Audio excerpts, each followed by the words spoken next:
Hey everyone, it's Mike Andes, and today we're going to be showing you the entire consulting call that we had with Dylan from Urban Roots Landscaping. And in today's episode, we talk about making some hard decisions when it comes to hiring and firing.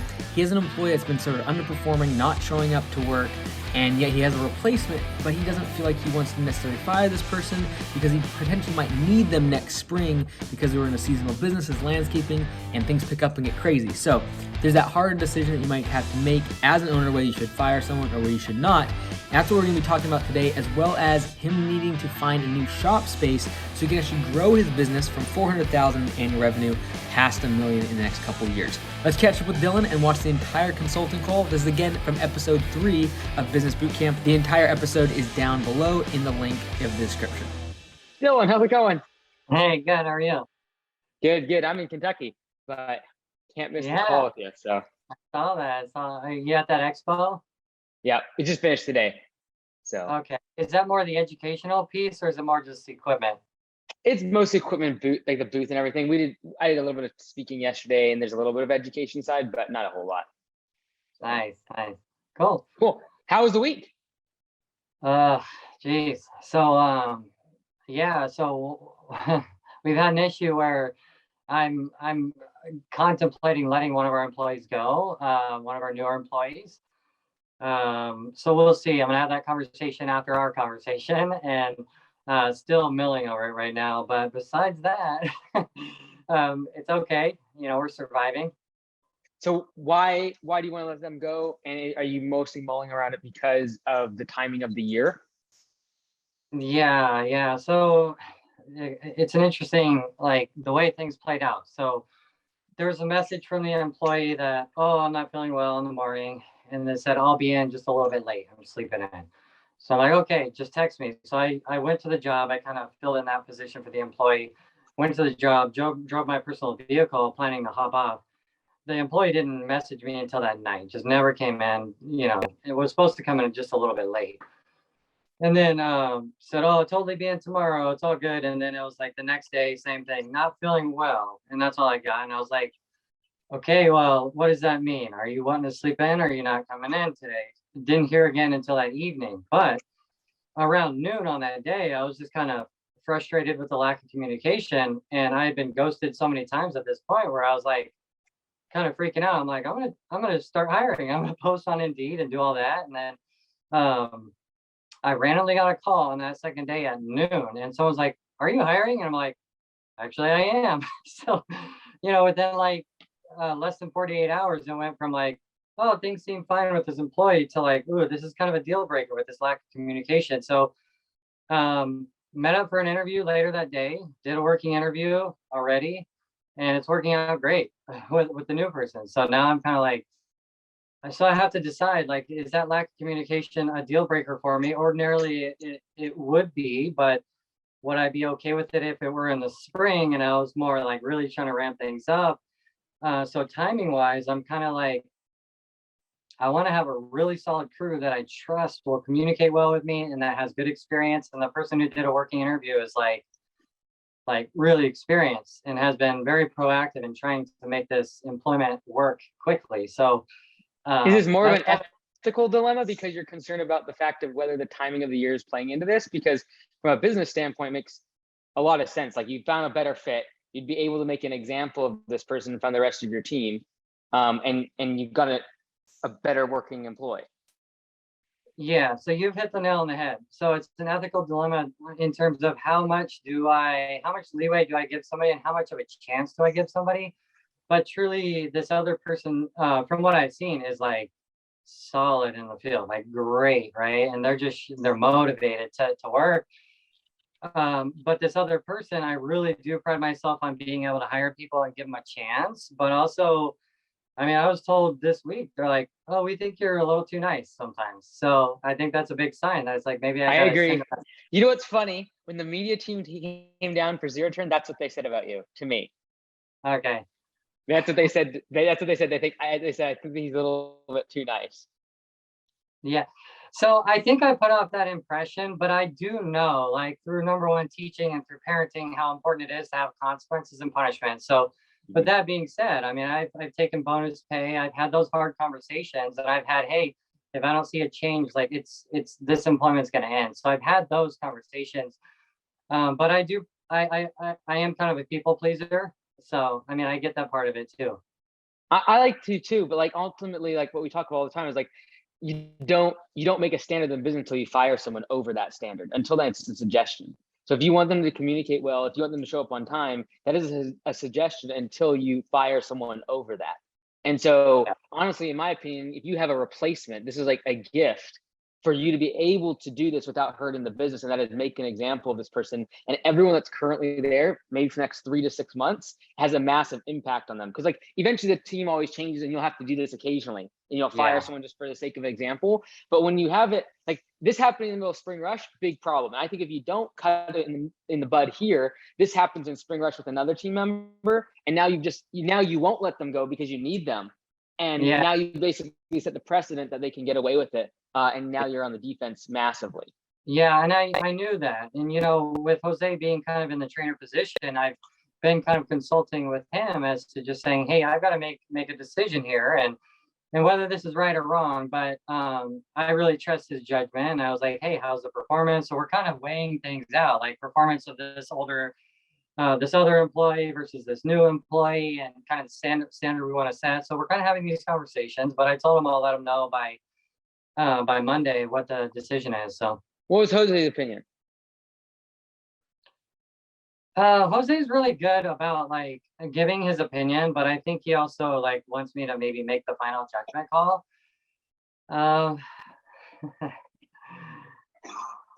He really liked the employee that he was working with today. But honestly, he also saw redeeming qualities in the other person. So he does a really good job of just being like, hey, these are the good things I'm seeing with the old employee. These are the good things with the new employee. So it's almost like a very, very balanced perspective. He didn't take a hard line either way, which I appreciate, but he's really mature in that way. Like he can kind of look at it that way. So I think this is a teed up ability to be able to make like an example of it. Honestly, you got a better fit. Like let's say they came back tomorrow. Now you're in this another dilemma, and that is, are you going to fire them because you simply don't need the hours? You don't have enough work for them. Yeah. Right. And so if you don't fire them now, you're going to have to fire someone or lay them off during the winter, sometime in the next several weeks. Yeah, exactly. So, and then we also talked about the dynamic of, because that would mean 3 people we have are pretty untrained, and then we like to do 1 to 2 person crews. So by default, we would have a 3-person project and a 2-person mow crew, and three people is going to hurt their P for P. So the people, it's just not very efficient for the type of jobs we do to have a 3rd person on site. So just all these factors are kind of making me think like, I don't want to retain both of them. And it's kind of like, I got to pick between one or the other. Then the question is, how much leeway do I give to someone? And it is a big thing for me to set an example and be like, oh, Dylan's not a big softie after all. He's okay with it, with letting people go if he needs to. So yeah. Okay, cool. Well, I think I think on that one. So yeah. Cool. So in terms of talking to Jose and Michael, did you do a one-on-one with them and kind of get a little more in-depth feedback based upon the conversations from last week? Yeah. So like I mentioned last time, I was just kind of like, oh man, that wasn't quite the reaction I was hoping for. I was like crickets a little bit when I was like, yay, profit sharing, and they're just quiet. And I'm like, oh. But I did go back and I kind of modified the profit sharing. I talked about a 6% trainer bonus with Jose. Talked about that being a guarantee for a 2-week period, even if they are above base pay. A $6 one increase? $6, yes. Okay, $6. Okay. And I told him that everybody else will still receive only a $4 trainer bonus because he's taking on a large part of the responsibility of checking and having those conversations with me and letting Michael know in terms of scheduling where they need to be scheduled for more training on different things. So that was my justification for why he's getting a $6 an hour trainer bonus and other people wouldn't if they just kind of got plugged in. And then, I also said I'd give him $100 for every employee he keeps on for up to 3 months. So all these other little incentives, I felt the energy was different this time. I felt like he appreciated that. And I think he appreciated that I listened to his concerns about $4 an hour maybe not being enough, because some of the people we hire are just new. It was a different tone after that. It felt better. It felt like I sensed that he felt a little bit more appreciated and gave me the confidence to go in that conversation talking to you about what this type of business can afford at this time. So I talked to Michael as well, and he was very pleased. I think he was expecting 22 an hour, and then the 5% on top of that was icing on the cake. So I think he's satisfied with with that compensation for. And I told him, like, this is a new role, and I'm going to have to create my own criteria for when you're being successful, and you'll be reviewed as well, because this is like a totally different role. So I'm trying to prep his mind to think like, you're going to be under scrutiny for like seeing projects through, and we're going to be reviewing your performance. So I'm really just trying to get that thought process going. Cool. So like, I think ultimately what we've sort of established now is the framework for the training out in the field, the office side to be taken more off of your plate so you can focus on sales and hiring. And I really believe that regardless of the other employees that come and go for the next 5-6 months, you have the infrastructure now to grow, and all you should really care about is Michael and Jose. I know it sounds weird because you've been in the field. It's much more tactical one-on-one with the employees, and obviously we care about them. But ultimately, if you can keep those two core people happy and keep them engaged, almost everything else will fall into place. Because now they, as mid-level managers, will keep the people below them trained up, engaged, satisfied. If you do a good job of keeping them engaged, so your goal no longer is like, okay, especially next year as you get like say 8 employees. It's not about trying to keep all of them happy. It's matter how do I keep Michael and Jose engaged, right? On the management side from Michael in terms of the routing, the scheduling, etc. And then on Jose's side, like he is your link to the field crew, right? Keeping them trained, keeping them up to date. And so now it's a matter really of growth. And so I know you probably played a little bit with the Performance Max on Google. And I know that if we're going to go to the next level, the apprehension right now is, well, what about the sales? Can we actually scale it that much? Last year, we were only spending $300-400 a month on advertising. This year, I think we're going to grow already 50% without the need for advertising. Let's assume though that doesn't happen, because there was some question marks around that. Did you do able to run the ad? Has it even started to get any traction yet? And how'd that go? Okay, cool. It actually has some traffic. Good stuff. Oh yeah. I was where I needed to be, and then I left. Okay, cool. So it started to get a little traction. I don't know if I got the conversion tags. I cannot figure that part out for the life of me. I had to get in and try to put some code into my website. So somehow I'm gonna need to figure out, but I don't know how important that is to the actual implementation of this thing. But I'm not super concerned with that. I'm not super concerned with that now. Right now, it's just a matter of like creating it. Down the road, if you put the tracking link in your footer or header of your site, then it is easier to track the actual number of people that got and then like submitted a form, for example. So you're going to want to usually put that tracking code on the page that you send people after they get in a submit an estimate request form. So okay. That's the page that if they hit that after clicking on the ad, you've converted an actual lead.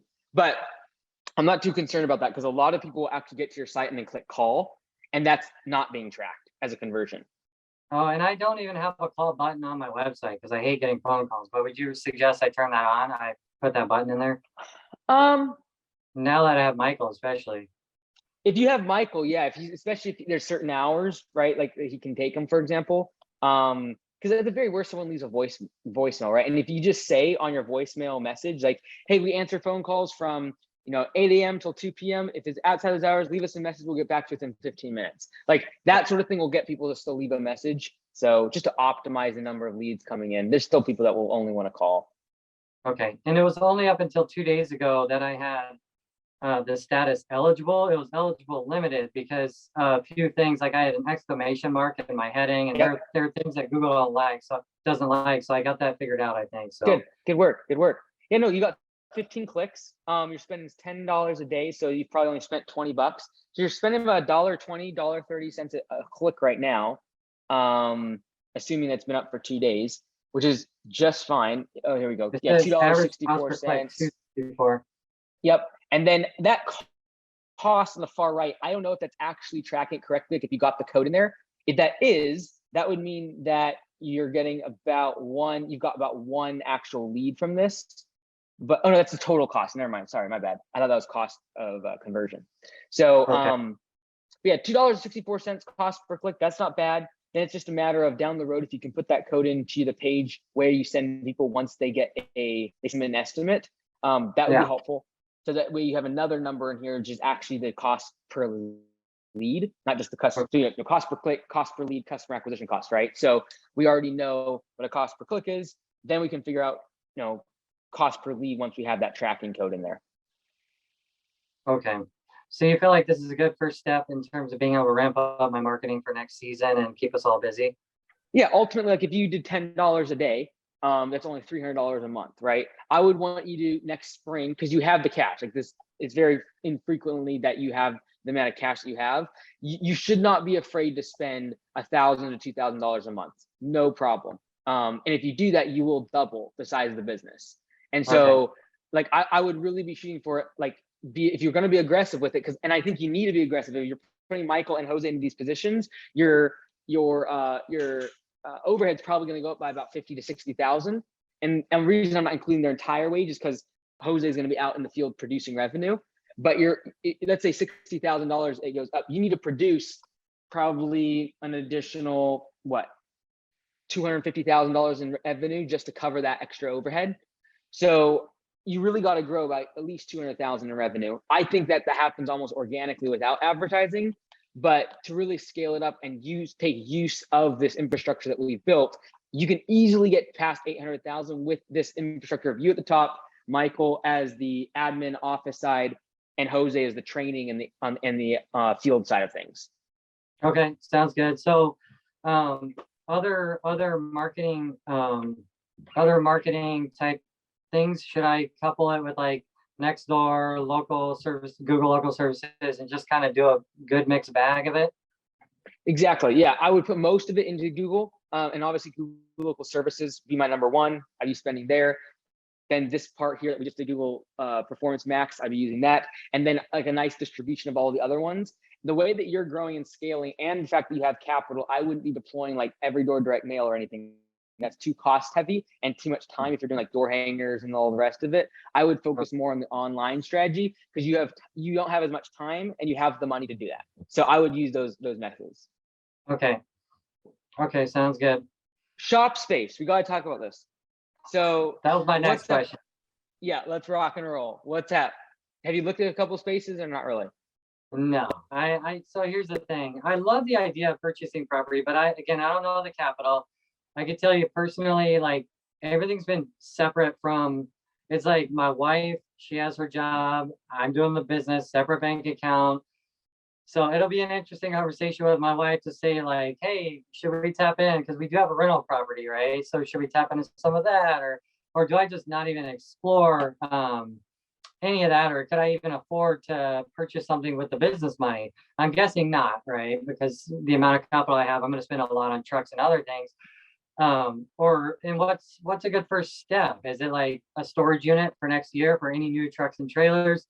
And then eventually when I'm big enough, just get everything out to an actual property somewhere? Or, I mean, what would you suggest? Anything is better than what you have now. Like you can't grow next year without it. Like this is a bottleneck that has to be moved by next spring. And so we can get all the infrastructure in the world with Jose and Michael, but you can't keep doing what you're doing from where you're currently at. Like you can't double in size. And so I think you try doing this, and that is go. Oh, you're breaking up a little bit. I just stick to the largest local. Oh, my internet is unstable. Let's go. Yeah. You cut out for like 10-15 seconds. Okay. I was just saying, try to go onto some of the local Facebook groups, even like the top 3 or 4 in your local area. You could even try Nextdoor. And I would just post in there, be like, hey, I'm from Augusta Lawn Care. I need space to park about 4 to 5 trucks, or you could say 6, whatever you think you're going to need next year. Am I breaking up still? No, you're okay. It's a little better, but it's sorry. That's sorry. right. I'm running off of a hotspot. Yeah. But basically, you're just basically posting and saying like, hey, this is what I need. And I'm looking to spend about X amount. right? And you just go on your lower end so you have room to negotiate up if you need to. But like I wouldn't try to go right now for like necessarily a land where you can dump and have like lots of space. Don't go for that yet. That will be something that will come to you over the next year or two when it'll look on like fall into your lap, like find a customer. There'll be a big, you know, barn area or whatever. But I would prefer right now just like literally making a post on several Facebook groups next door saying, hey, my name's Dylan with Augusta Lawn Care. Here's my link to my website. I'm legit. I'm looking for a space to park 5-6 trucks and operate out of each morning. Hey, I'm Dylan. I'm Dylan from Urban Roots Landscaping, not Augusta. Oh, well, your website still looks good, so it'll still work. So you know, you use that though for the advantage and put it inside the of the link, and just say like, hey, I'm looking to spend about, I don't know, $600-700, and you could put that as what you're willing to pay. In my opinion, if I was you, I'd probably be willing to spend $1,000 or $1,200.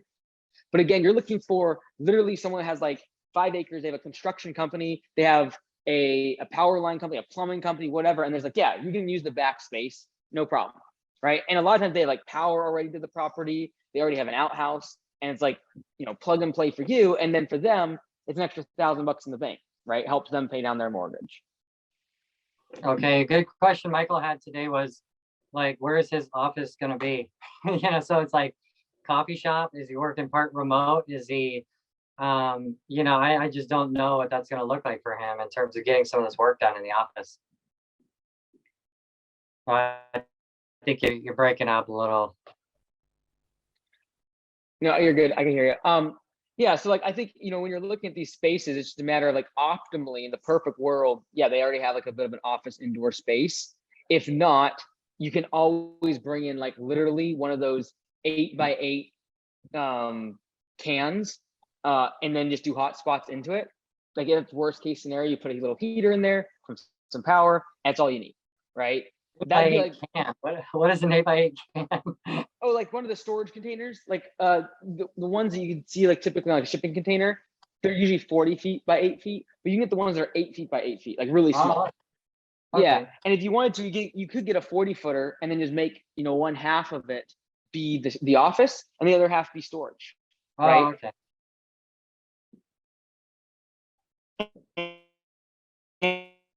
Like in world, we're able to have at least some power. You cut out the last 5-10 seconds.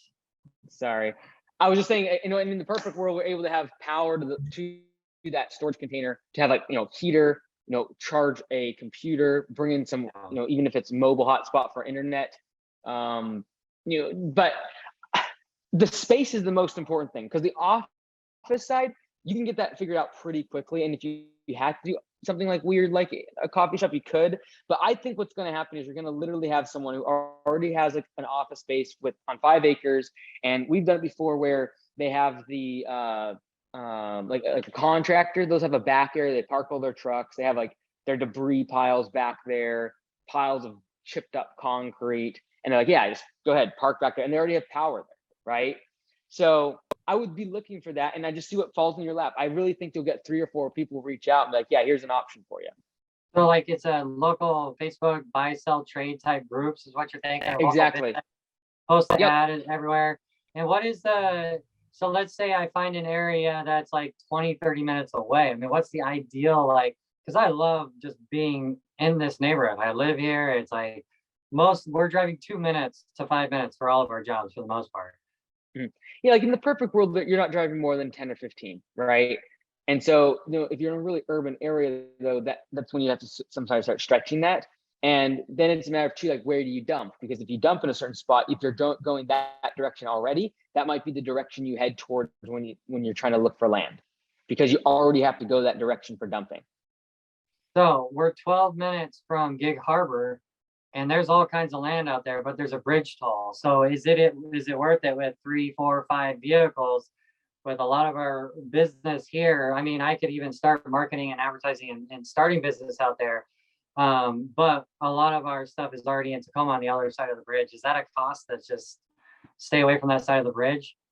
Would that be like $2 one way? $6 or $7.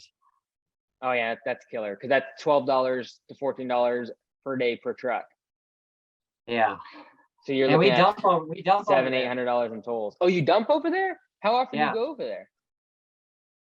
Like once a week? Every project we do, that's 1 to 3 days. So a couple of times a week, I would say once a week for our mowing route, we dump, and then I would say 2 to 3 trips a week. Okay, but that's just trips. That's not like every single day, right? No, so So it's not both ways. It would be like when we cross over, we get charged only the $7. It's not 14 Mhm. round trip. right. And is Michael going to be doing estimates for you, like actually meeting customers, or is that you're going to be doing that? I still plan to do that. I like the sales Yeah. part. I like meeting clients. I just want to delegate as much of the typing the estimates up, emails, phone calls, things like that. Yeah. So instead of trying to figure that part out, let's just see what comes to you. So like for this week, let's really focus on trying to find a space, and put those up on several different Facebook groups. Put it up on Nextdoor, and even contractor groups in your local area if you can, like Seattle contractor groups. Just be like, hey, do you have extra space? I'm not dumping anything. I just need to park my trucks.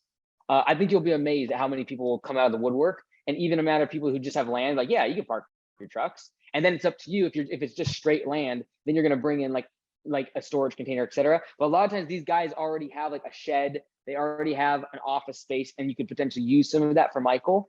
So I wouldn't rule that out. And even for us, like we use a company locally in Seattle called Heritage Buildings to do our wood structure, and they brought the office building. It's mobile and it was made out of sticks like wood, and we just put in the power, plugged it in, and put in our computers inside there. It's called Heritage what? Heritage Buildings. Okay. So All right, you cool. could get one of those for a few grand, and move it into a spot, and it's movable, right? So you could literally move it if you needed to. Oh, that's awesome. Yeah. Okay, so Facebook groups, Nextdoor, like realtors. At what point do you need to reach out to realtors? No, or no? I would go to realtors. They're looking for a commission, right? I'd be looking strictly at like someone reaching back out to you, commenting, "Oh, I have a spot." Then you're gonna DM them, and they're gonna, you're gonna want their address. But I would specifically specify what you want and what you're willing to pay, and then make sure you at least have a picture, potentially a video of you and your crew, so they at least build some trust. Like just your logo, just your website alone, be like, okay, this is a professional, operation, and they'll treat you Oh. with respect, and they'll actually trust you more. In the actual ad, it'll be a picture of Yep. us kind of representing Yep. our company and a link to our website. Okay. Yep. And just at the top, like, I'm looking to spend $600 to $700 per month. I'm gonna want to park about 5 or 6 trucks, et cetera. And then just, give as much detail as you can. And then how do leases work with that? I mean, maybe that's something we talk about on the next visit. I'm going to send you over one of the recommendations I have, like kind of a 1-page lease proposal that kind of walks through what you're responsible for and then what the landlord is responsible for. And then you can just modify it to whatever that specific address and, ramification of that property is. Because they feel better when you have a lease than just like, yeah, I'm going to show up at your property, like dump my junk there. That's what most landlords are concerned about when it comes to land. So having a lease in place is important, and for your protection, so that when you start growing, they're not like, oh, we can jack up the rents. You want something in writing that says, for the year. Do you mention that in the ad that you're willing to sign a lease to, or is that? Okay. You'd say willing to sign a lease, absolutely, and it's just as much for your protection as theirs, because you want to have that locked and loaded. Okay. I know we've gone long. One last question, or more if you want to keep talking. But we talked about profit sharing for our guys. Do I, as the owner, start profit sharing? I'm paying myself $800 a week, so I've stayed pretty consistent with that. And at this stage, do you think it's okay to increase like the weekly pay, or start doing more of a profit sharing for myself, or are we just looking at holding off a little bit for a while we ramp things up with the business? I mean, what are your thoughts on that? Is that 800 a distribution, or is that a W-2 income? That's W-2. Yeah, I get a paycheck, 800. Okay. Yeah, I wouldn't ramp that up because that's super tax inefficient. So I do have to get on my next call. However, next week, let's talk about that specifically. But for now, let's focus on the shop side of things. But definitely don't want to increase the W-2 side because you're getting taxed out to Wazoo on that. We'll do it as distributions, and we'll figure out how to do that more tax efficiently. Okay, we'll talk more next week. All right, thanks, Dylan. Take care. Bye. Thanks. Have a good one. Bye.